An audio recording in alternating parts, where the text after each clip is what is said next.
Good evening. Welcome to South Asia Newsline. I'm Lepakshi Khurana. Here are the top stories we're tracking for you on Tuesday, the 27th of December. India conducts mock drills at hospitals to check COVID readiness. Prime Minister Shehbaz Sharif pledges to eliminate terrorism from Pakistan.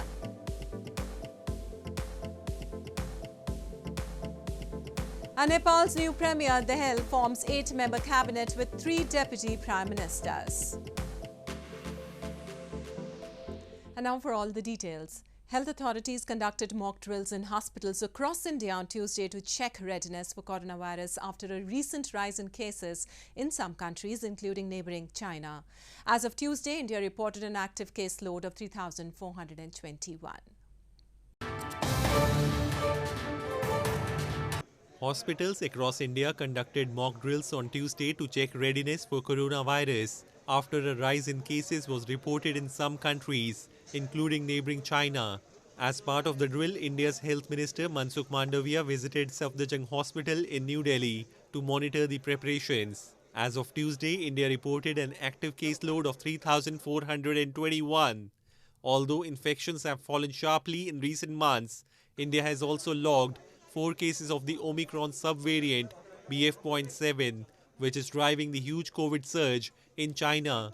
और आज सारे देश में जो Covid treatment देने वाली सभी अस्पताल में मॉक ड्रिल की जा रही है ताकि हमारी सारी हॉस्पिटल कोविड केस देश में बढ़े तो संपूर्ण तरीके से तैयार रहे ताकि देश के नागरिकों को दिक्कत ना रहे और उसको अच्छी तरह से ट्रीटमेंट मिल सके. Healthcare workers brought dummy patients and treated them during mock drills in Srinagar and Kanpur cities to see if the healthcare facilities were equipped enough to tackle a rise in patients. Preparedness of oxygen plants was also checked at the Srinagar hospital. पिछली दफ़ा जो Covid आया था तो उसमें थोड़ा सा हमारे कुछ एक्सपीरियंस भी नहीं था तो अचानक आया था तो उसके लिए हम थोड़ा सा मुश्किलात ज़रूर आए थे मगर चूँकि आज का जो कोविड है इसमें हम पूरी तरह से प्रिपेयर है हमारे पास ऑक्सीजन सिलेंडर्स है हमारे पास plants है. The government last week asked authorities across states to keep a lookout for any new variants. A negative COVID-19 test report has also been made mandatory for travellers arriving from China, Japan, South Korea, Singapore and Thailand. A catastrophic second wave in India last year that was driven largely by the more infectious and dangerous Delta variant had ravaged the country's health system. Moving on, as cold wave tightens its grip over northern India, people were left shivering in different cities of the region on Tuesday, while low visibility due to dense fog affected road and rail traffic. Parts of the famous Dahal Lake in Kashmir Valley was also seen covered with ice. The Weather Office has predicted the cold wave situation to continue for the next few days. As cold wave situation prevailed in northern India, parts of the famous Dal Lake froze in Srinagar city of Jammu and Kashmir territory on Tuesday. With temperatures dropping in the city, portions of the lake's surface were seen covered with ice, while people who moved on boats were forced to break it in order to make way. Jammu and Kashmir is currently witnessing Chillai Kalan, a 40-day period of harsh winter during which the minimum temperature hover below the freezing point. पूरा freeze हो रहा है sir इस वक्त हमको तोड़ना पड़ता है इसमें बहुत सारी मेहनत होती है सवेरे सवेरे बिल्कुल मॉर्निंग और ऊपर से ठंडी बहुत ज़्यादा है यहाँ पे sir. Meanwhile, residents were left shivering in cities of New Delhi and Lucknow in the northern plains. Dressed in woolen clothes, people were seen sipping hot tea to keep themselves warm. Low temperatures and fog in recent days have also made it difficult for early walkers to step out and exercise as they fear reduced visibility might cause untoward incidents. आवाजावन के लिए तो ये है कि बचाव नहीं कर सकता इंसान ना. अब सामने को क्या आ रहा है किसी को क्या पता कोहरे में चल रहा है. और सुबह सुबह बंदा निकलता है जल्दी. अब रनिंग करने वाले हम जैसे निकलते हैं तो दिक्कत होती है बहुत ज़्यादा रनिंग करने में. Air and rail movement in northern parts also faced hurdles due to dense fog reducing visibility to just 50 meters in some areas. In eastern Patna city, around 5 trains were cancelled and a couple of them were running late due to dense fog. The Indian Weather Office has forecast cold wave conditions to continue over northern parts of India for the next few days. A cold wave is declared in the plains of India when the minimum temperature dips to 4 degrees Celsius or falls 4.5 degrees Celsius below normal to 10 degrees Celsius or below. And in news from Pakistan, Pakistan's Prime Minister Shehbaz Sharif has vowed to eradicate militancy across the country amid the renewed multiple attacks by banned outfit Tehreek-i-Taliban Pakistan. Addressing a gathering on Monday, Sharif said the menace of terrorism was on the rise, but the state would crush it very soon and no effort would be spared to prevent its return. Prime Minister Shehbaz Sharif on Monday vowed to eradicate militancy across Pakistan as the country has suffered multiple attacks from banned terror outfit TTP, the Tehreek-i-Taliban Pakistan, in past few days. Addressing a gathering in Dera Ismail Khan, Sharif said the menace of terrorism was on the rise, but the state would crush it very soon and no effort would be spared to prevent its return. Local media reports suggest that a meeting of the National Security Committee would be summoned in a few days to take stock of the security situation. इंशाल्लाह मैं आपको यकीन दिलाता हूँ कि ये वाक़यात की रोकथाम के लिए और इनको दोबारा ये जो सर उठा रहा है ये नासूर, इसको कुचलने के लिए इंशाल्लाह हम मीटिंग कर रहे हैं और कोई हम दकीका फरोख्त नहीं करेंगे, मैं आपको यकीन दिलाता हूँ, और तमाम वसाइल हम बुरुकार लाएंगे और इंशाल्लाह मिलकर सूबाई हुकूमत और वफाक और इदारे मिलकर इंशाल्लाह इसको हम अपना डील करेंगे और इसको मुकम्मल इसकी बेखनी होगी ताकि पाकिस्तान के अंदर दोबारा अमन लौट के आए.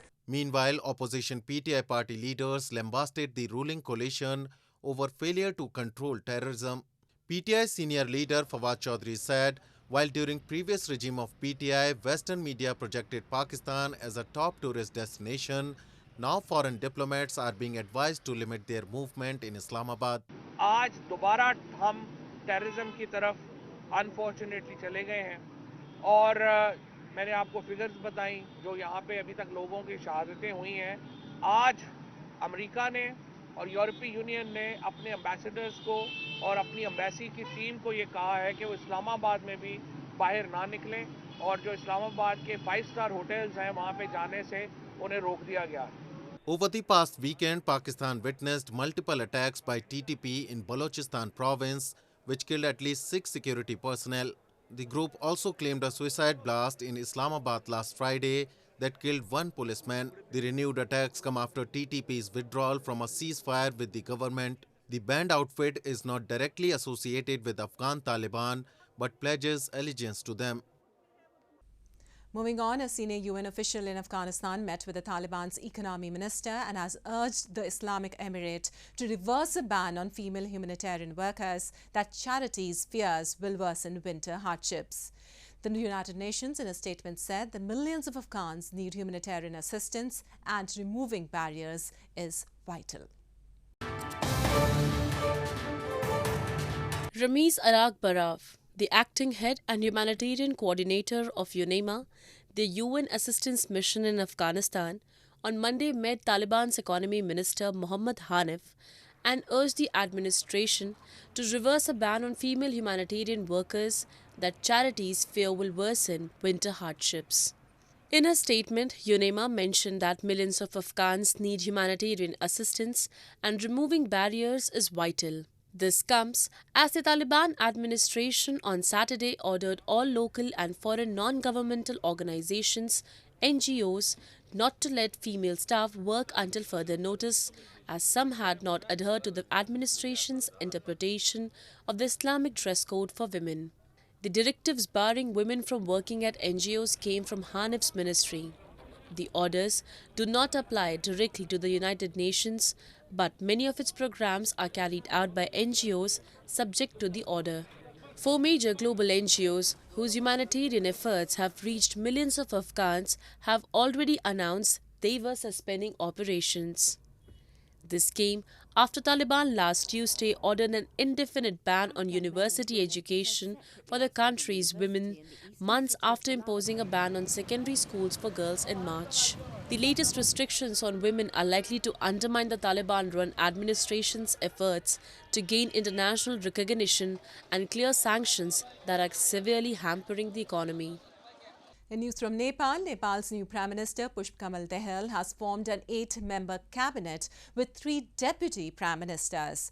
Dahal, who took oath on Monday, unexpectedly became Prime Minister for a 3rd time after leaving his previous coalition and securing the support of the opposition CPN-UML party and 5 other smaller groups.